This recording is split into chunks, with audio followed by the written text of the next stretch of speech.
السلام عليكم ورحمة الله وبركاته. أهلا بكم في قناتي.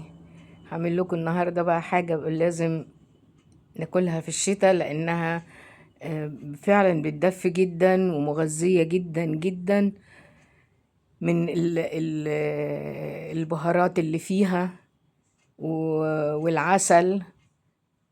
فإن شاء الله تعجبكم. هعمل معاكم النهاردة إن شاء الله المحوجة، أو القرصة الصفراء زي ما بيقولوا عليها في دمياط وبورسعيد. نشوف الأول المكونات والمقادير. معايا كوباية سكر بودرة، وكوباية عسل أسود طبعا، وكوباية التحويجة. أنا كنت نزلت لكم قبل كده مكونات التحويجة اللي أنا عاملاها في البيت. طبعا هي ما تعمليها في البيت أحسن بكتير قوي من لما تشتريها، لأن بتبقى مكوناتها مظبوطة أكتر، وفيها المواد المفيدة لينا أو البهارات المفيدة. المقادير طبعا بتاعت المحوجة هحطها لكم في صندوق الوصف بإذن الله، اللي هي العسل والسكر البودرة والتحويجة أو بيسموها القرطاس، والزيت وبيكنج باودر ورشة ملح صغيرة. أنا معايا هنا كوباية زيت ومعلقتين، معلقة زبدة ومعلقة سمنة، ويفضل طبعا تكون سمنة بلدي. احطهم هنا على نسخنهم او نقدحهم بمعنى اصح.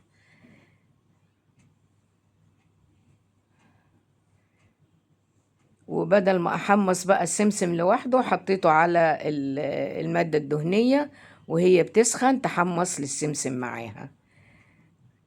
طبعا الرغاوي دي عشان معلقة الزبدة اللي انا حطيتها زبدة بلدي برضو. انا حطيت الاول التحويجة على على الدقيق. مش هحط السكر البودرة في الأول علشان ما يكلكعش معايا من سخونة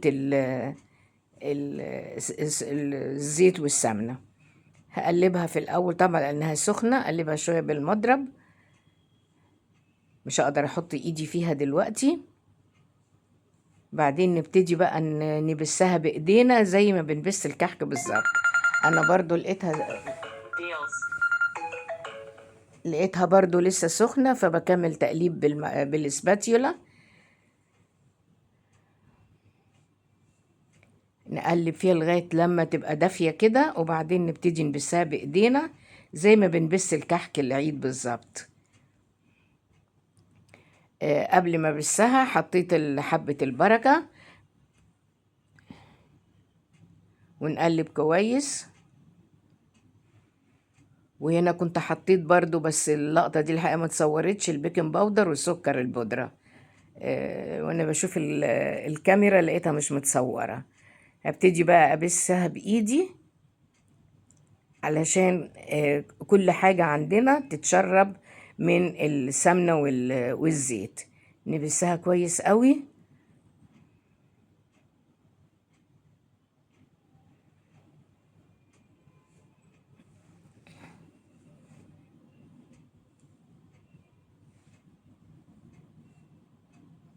يا ريت تجربوها يا بنات، هي في الشتاء فعلا ممتازة ممتازة، بتدفي قوي. فيها كراوية وفيها ينسون وفيها شمر وفيها كركم. بعد ما بسيت كويس هحط بقى العسل. العسل هنا انا ما بعجنش خالص، انا بص بطراطيف ايدي بدخل العسل جوه المكونات بتاعتي لغاية ما احس ان العسل كله اختفى. وفيها مغات طبعا، واحنا عارفين الكركم قد ايه بيعلي المناعة بتاعة الجسم وخصوصا لأطفالنا. وفيها حلبة، وقد ايه الحلبة مفيدة. ابتدي بقى طبعا الصاج مفيش داعي يدهن لانه المادة الدهنية كتير في المحوجة. نبتدي بقى نفردها.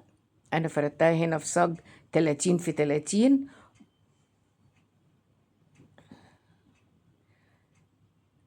ابتدي افردها بقى في الصاج كويس.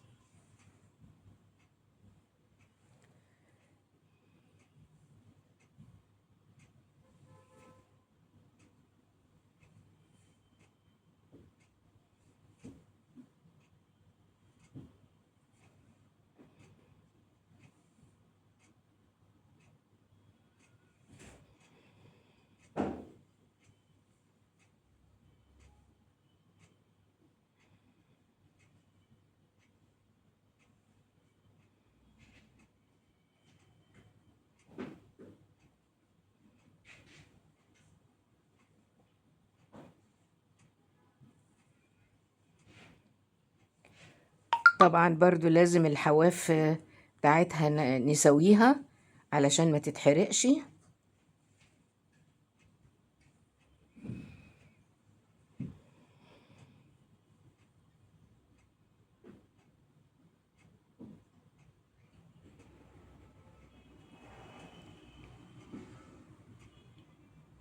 افردها كويس.